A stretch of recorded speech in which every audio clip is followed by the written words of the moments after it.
Hi, this is Greg McIntyre at McIntyre Elder Law, and this is the Elder Law Report. I'm here with fellow attorney in our office, Therron Causey.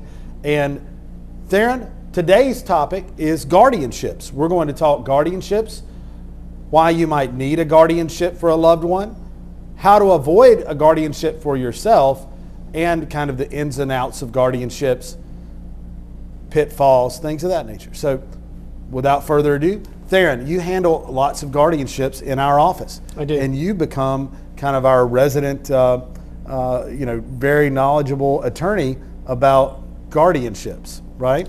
You were on the appointed list to be a GAL in Mecklenburg County, so you get appointed by the court to, independently investigate those guardianships. So you really have learned them. I know you've read through the statutes a number of times, handled a number of cases. So you've handled a lot of those. And let's start with, what is a guardianship? Sure.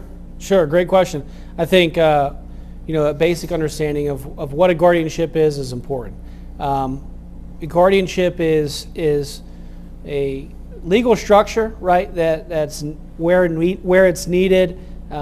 It's something you typically use as a last resort, where someone, whether it's an incompetent adult, right, or a minor, someone's incapable of making their own decisions, and as a result needs a guardian, a trusted individual, often serves as a fiduciary in a fiduciary capacity, which we can talk about at length. But essentially, where there is a need, a guardian is appointed to make decisions on behalf of the person that's incapable of making their own decisions. So that might be by virtue of diminished capacity or some sort of underlying diagnosis affecting their cognition or their cognitive abilities.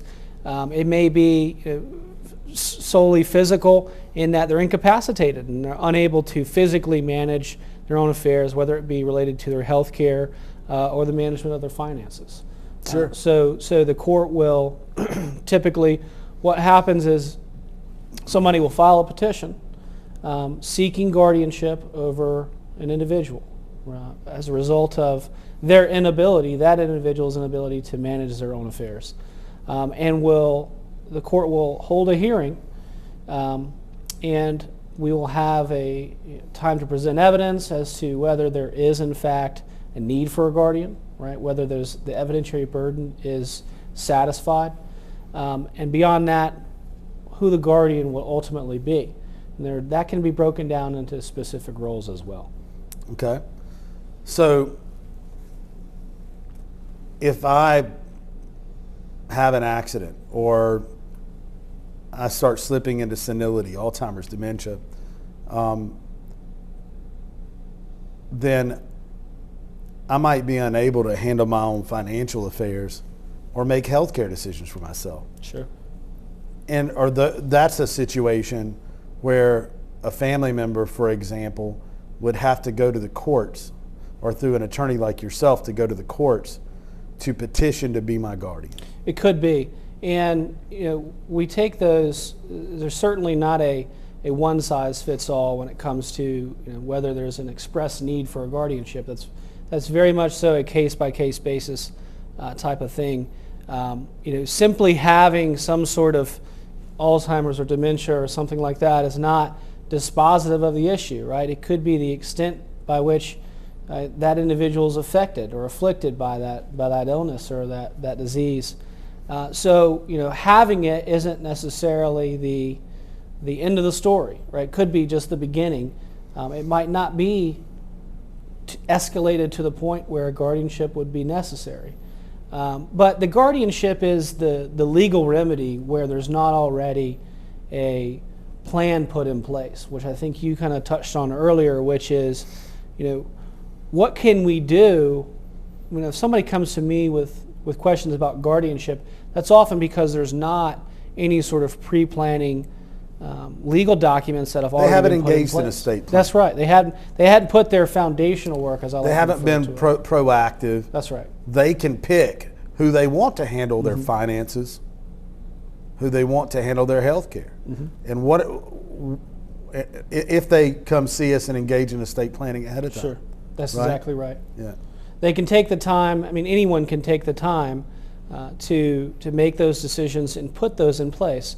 And I feel like, given the exposure and the experience that I've had with guardianships at large, and really seeing them from so many different angles, representing not only petitioners but also respondents, interested parties, and then serving as guardian ad litem in various cases, it really gives a good perspective on the 360 of the overall process. Mm-hmm. And I can almost with assured confidence say that pre-planning, folks that have done their due diligence and taking the time to pre-plan and sort out, making sure they have a power of attorney in place for both healthcare and financial aspects of their life, they're almost always in a better position and can certainly avoid guardianships altogether, depending on the circumstances.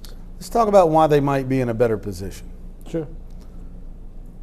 Once a guardian is appointed, Mm-hmm. it's my understanding there's court oversight That's correct. over anything that guardian could do.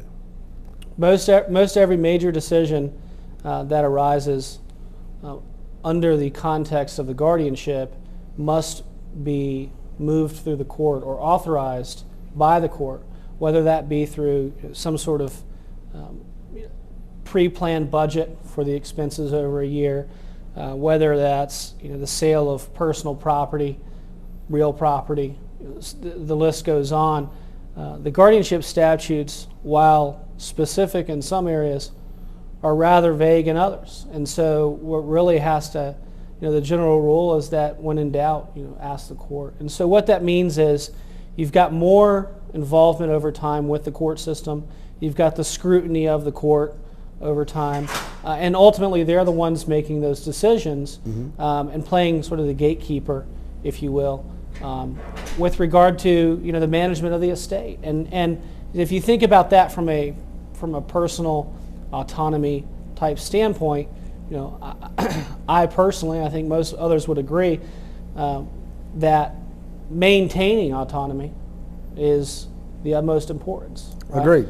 As an individual, and I think as far as personal liberties go and our civil liberties go, the guardianship should be the last resort, right?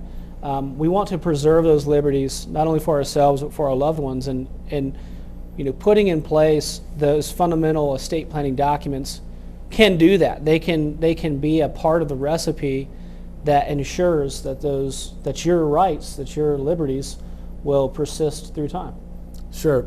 And if you don't have that trusted individual to appoint, that's really what guardianships are for as well. That's right. They're there and to protect the person. They are, absolutely. Yeah. So there's a time for guardianships, Mm-hmm. but you always have the option to plan ahead. As long as you're of sound mind, then I would encourage you to consider an estate plan. Right. The value, and I know that we preach that from the rooftops, right? And I'm reluctant. I find myself in situations where I wish, these people had heard our message or a similar message and taken steps to put those foundational documents in place to avoid, the cost and the stress of moving through the court system, and having a continuing obligation to marshal everything through the courts for the rest of that person's life, or until such time as they're able or capable of managing their own affairs. That might be a restoration of competency. Those are possibilities.